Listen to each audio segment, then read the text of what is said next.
සුබ දවසක් ඔයාලට. අද ගෙනල්ලා තියෙන්නේ මේ මල් සෙට් එක. මේකේ ෆයිබර් ස්ටික් එකක් එක්ක මලක් වෙන්නේ.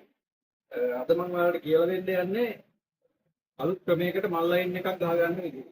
සාම්ප්‍රදායික ඔයාලා ගැහුව ඉස්සර අඟල් දෙකේ ඇල්පතින් බටේට සැනල් ක්ලෑම්ප් එක දාලා සැනල් කැම්ප් එක අඟල් දෙකෙන් අඟල් දෙකෙන් තුන් කාලා දාලා ඇල්පතින් බට දාලත් පුළුවන් නැත්නම් මේ වගේ HDP බට දාලත් මල් ලයින් එක ගහනවා.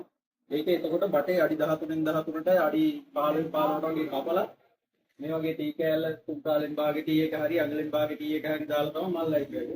දැන් මේ අලුත් ක්‍රමයේදී වෙන්නේ මේ විදිහට. අලුත් ක්‍රමයේදී වලට තුන් කාලේ බටේ මේ ලාගෙන හිටන් අඩි 13න් 13ට මේ වගේ පංචරයක් තියෙනවා.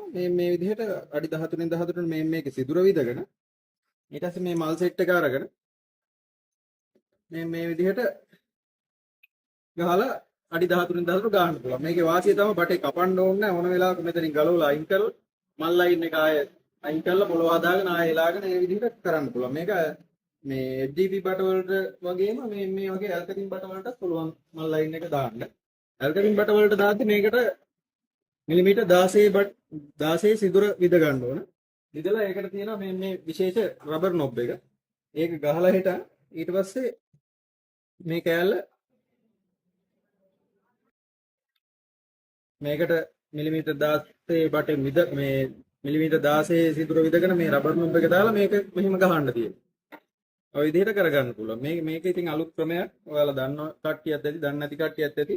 ඔයාලට අවශ්‍ය නම් අපිට කෝල් කරලා ගන්න පුළුවන්.